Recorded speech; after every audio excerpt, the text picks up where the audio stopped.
देखिए HCV का question है, क्वेश्चन नंबर 12 चैप्टर नंबर 30 गोस्लो का क्वेश्चन है। हाँ, हालांकि मैं गोस्लो का यूज करके नहीं करूंगा इस क्वेश्चन को, विदाउट गोस्लो करेंगे, आसान पड़ता है बहुत। A charge q is placed at the center of an uncharged hollow metallic sphere of radius a। पहले तो ना हम ज़्यादा जल्दबाजी नहीं करते, इसी को ड्रॉ कर लेते हैं, ठीक है ना। आप ऐसे ही किया करो, पहली लाइन बोल देना, पहले इसको ड्रॉ करके देख लिया करो। पूरा एक बार पढ़ दिया ना तो फिर लगेगा फिर नहीं होना भी अब, ठीक है ना। क्या दे रहा, क्या कुछ समझ ही नहीं आया। एक इसको किस्तों में समझो, पार्ट्स में, ठीक है ना। फिजिक्स में क्या रहता है कि क्वेश्चन समझने में टाइम लगता है, बस करने में कभी नहीं लगता। पिछले सालों में IIT या नेट या एडवांस में आया हुआ क्वेश्चन आप देखेंगे, कभी भी मेन में या नीट में तो कोई भी क्वेश्चन एक लाइन से आंसर, उसका सोल्यूशन होता ही नहीं एक लाइन से फालतू का, है तुम्हारे 2 लाइन। एडवांस में भी ऐसे ही होता है, बस थोड़ा सा 4-5 लाइनें हो जाती हैं, यानी कि उसको लिखने में सोचो कितना टाइम लगता होगा, बिल्कुल भी नहीं। यानी कि सॉल्यूशन करने में टाइम नहीं लगता फिजिक्स में, क्वेश्चन को समझने में और उसमें लगेगा कौन सा कॉन्सेप्ट, ये बात समझने में टाइम लगता है। 70% टाइम इसी में लगता है और 30% टाइम किस में लगता है, क्वेश्चन को सोल्व करने में। हम लोग क्या करते हैं कि क्वेश्चन को इसको केमिस्ट्री या फिर मैथ्स की तरह देखें, केमिस्ट्री और मैथ्स में और बायो में क्या चीज़ है, क्वेश्चन को समझने में ही 10% टाइम लगता है, 10% टाइम लगता है उसको। केमिस्ट्री में जो ठीक है दे रखा है उसमें दिमाग थोड़ा लगाना चाहता, ठीक है। और ऐसे ही बायो के अंदर तो बिल्कुल ही नहीं, बस पढ़ना ही थ्योरेटिकल है। तो मैथमेटिक्स में भी ऐसे ही है, क्या समझना उसके अंदर दे रखा है, उसको सोल्व करना है। बट फिजिक्स टफ लगने का कारण क्या है कि हम लोग क्वेश्चन पे टाइम नहीं देते, उसको उसी तरीके से करने की, उसी अप्रोच के साथ करने की कोशिश करते हैं। आप क्वेश्चन को समझने में थोड़ा टाइम लगाओ, एक लाइन पढ़ो, उसमें जो दे रखा है उसको ड्रॉ करो, फिर एक अगली लाइन पढ़ो, उसको ड्रॉ करो, ठीक है ना। इससे आपका टाइम थोड़ा ज़्यादा जरूर लगेगा, बट फिजिक्स में कॉन्फिडेंस आ जाएगा, क्वेश्चन सोल्व हो जाएंगे, ठीक है। स्टार्ट करते हैं हम लोग अभी। A charge Q is placed at the centre of a uncharged hollow metallic है। इसमें कई बार ये वर्ड छोड़ जाते हैं हम लोग, ये वर्ड नहीं समझते, इन वर्ड्स को ध्यान से नहीं देखते, तो क्वेश्चन कहाँ से हो पाएगा भाई, कहाँ से कॉन्फिडेंस आएगा। ऑफ रेडियस ए, यहाँ पे ना होलो मेटालिक है, ये होलो है, मेटालिक है, इसमें चार्ज है इसके ऊपर, सपोज प्लस क्यू का चार्ज है, नहीं सेंटर पे रखा हुआ है, सेंटर पे रखा हुआ है प्लस क्यू का चार्ज, सेंटर पे रखा हुआ है, मेटालिक स्फीयर है ये, रेडियस ए इसका, ठीक है, रेडियस ए, इसका रेडियस ए है। Find the surface charge density on the inner surface and the outer surface. हो गया, ये तो सिंपल है यार। इनर सरफेस और आउटर सरफेस पे काम करो, इसकी थोड़ी सी मोटी लेयर बना लो आप, क्योंकि इसने इनर आउटर की अलग अलग बात कर रखी है।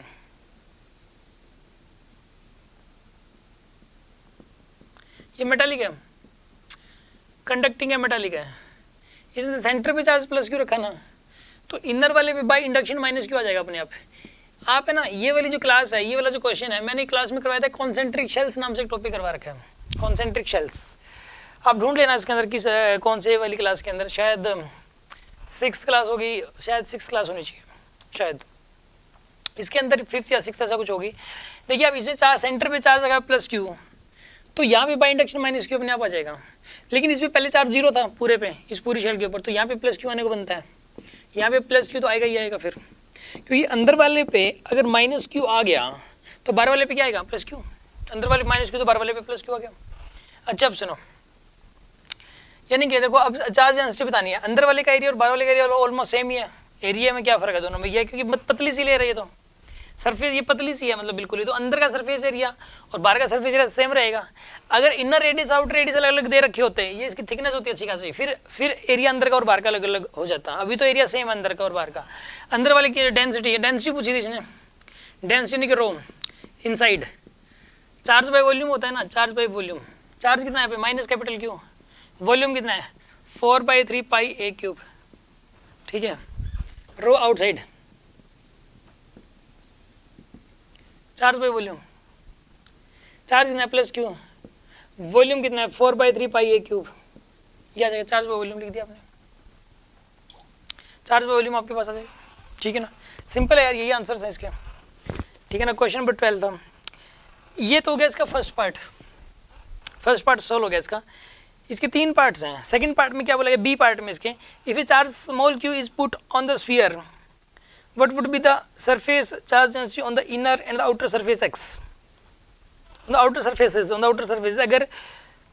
अगर एक स्फीयर पे प्लस क्यू का चार्ज और रख दिया, देखो मैं इसका सेकंड पार्ट सोल्व कर रहा हूँ अभी, ये फर्स्ट पार्ट था ए, ठीक है। ये कह रहा है कि इसके ऊपर एक प्लस क्यू का चार्ज और रख दिया, अगर आप प्लस क्यू रखोगे ना तो बार बार सरफेस पे ही रह जाएगा, ये कभी इनर स्फीयर पे नहीं जाएगा, ना ये अंदर घुस सकता, सेंटर में जा सकता। पता आपको यार, एक बात बताओ, एक कंडक्टिंग शेल अगर हो, ऐसे एक कंडक्टिंग शेल लो, ये शेल एक मेटालिक है, ये कंडक्टिंग है, ये शुरू में न्यूट्रल थी, अगर आप इस पे चार्ज दोगे तो सारा सरफेस पे तो आएगा, कितना भी दे दो सारा किस पे आएगा, सरफेस पे आएगा। इस पे अंदर कैसे जाएगा, ये तो मेटालिक में तो क्या होता है, अंदर से बाहर आता है, बाहर से अंदर कभी नहीं जाता। बल्कि अगर आप यहाँ इनर वाली शेल को दोगे ना तो भी बाहर आ जाएगा, अंदर तो जीरो रहेगा। तो कहोगे सर इसमें फिर अंदर कहाँ से आ गया, इसमें अंदर इसलिए आ गया क्योंकि सेंटर पे रखा हुआ था चार्ज, सेंटर पे रखा हुआ था तो भाई इंडक्शन आ गया। अभी यहाँ पे अगर सेंटर पे कोई चार्ज नहीं है ना, तो यहाँ पे जब तक इंडक्शन नहीं होगा, यहाँ पे जब तक सेंटर पे चार्ज नहीं रखोगे यहाँ पे चार्ज नहीं आएगा। इसको जितना मर्जी चार्ज दे दो, मतलब इसको 1 करोड़ कूलम चार्ज दे दो, 1 CR कूलम चार्ज दे दो तो भी सारा सरफेस पे आ जाएगा। हाँ, सेंटर वाला उड़ के सरफेस पे नहीं आ सकता, जो सेंटर पे जो चार्ज रखा हुआ है वो कभी भी सरफेस पे अपने आप उड़ के नहीं आ सकता जब तक उसको कोई रास्ता नहीं मिलता। यहाँ पे अभी एयर है, मतलब यहाँ पे वैक्यूम है, ये तो चार्ज उड़ के नहीं आ पाएगा यहाँ पे, तो ये वाला चार्ज उड़ के यहाँ बाहर नहीं जा सकता। आ रही है ना बात समझ में। तो आपने जैसे ही प्लस क्यू का चार्ज दिया तो बाकी सब एज इट इज ही रहेगा, बस ये सरफेस पे आ जाएगा, यानी कि ये वाला plus capital Q as it is रहेगा, ये वाला इनर वाला minus capital Q as it is रहेगा, और बाहर वाला बस बाहर ये प्लस क्यू ऐड हो जाएगा बाहर वाले में। यानी कि अब इस केस में रो इनसाइड तो सेम रहेगा, रो इनसाइड तो वही रहेगा, माइनस क्यू डिवाइड बाई में 4/3 पाई a क्यूब। ठीक है, ये सेकंड पार्ट कर रहे हैं हम लोग, इसका बी पार्ट। और अब कर रहे हैं हम लोग रो आउटसाइड।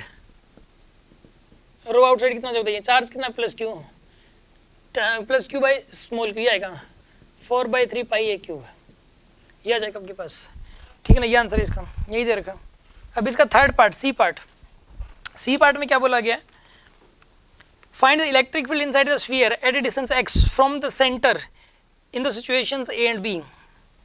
ओके, अंदर x डिस्टेंस पे इलेक्ट्रिक फील्ड निकालना आपको। मैं कहता हूं दोनों सिचुएशंस पे सेम ही आएगा, यहाँ पे निकालना है, यहाँ से x डिस्टेंस पे इलेक्ट्रिक फील्ड निकालना है, ये p पॉइंट है। आपको मैं बताऊं, यहाँ पे इलेक्ट्रिक फील्ड ना तो इसकी वजह से आना माइनस क्यू की वजह से, और ना ही इस कैपिटल क्यू और स्मॉल क्यू की वजह से आना, क्योंकि ये चार्ज आउटर में है और यूनिफॉर्मली डिस्ट्रीब्यूटेड है। अगर चार्ज आउटर में हो और यूनिफॉर्मली डिस्ट्रीब्यूटेड हो तो अंदर उसकी वजह से इलेक्ट्रिक फील्ड जीरो होता है। तो यहाँ पे इस पी पॉइंट पे इस माइनस क्यू की, ये माइनस क्यू चार्ज क्या है, इसके आउटर में है, स्फेरिकल शेप में है। ये प्लस कैपिटल क्यू ये भी आउटर में है और स्फेरिकल शेप में, ये वाला स्मॉल क्यू ये वाला भी आउटर में है और यूनिफॉर्मली डिस्ट्रीब्यूटेड है। तो पी पॉइंट पे इन तीनों चार्ज की वजह से जीरो हो जाएगा, इस वाले चार्ज की वजह से आएगा बस। ठीक है ना, कितना आएगा यहाँ पे k³ बाई एक्स स्क्वायर, के की वैल्यू पुट कर दो 1/4 पाई एप्सिलॉन नॉट। ठीक है ना, तो दोनों केसेस में ये आएगा, मतलब 2 बार आएगा ये k³ by x square, k³ by x square, दोनों ही केसेस में k³ बाई एक्स स्क्वायर, यही आंसर होना चाहिए। बस मैं k की वैल्यू पुट कर दी 1/4 पाई एप्सिलॉन नॉट।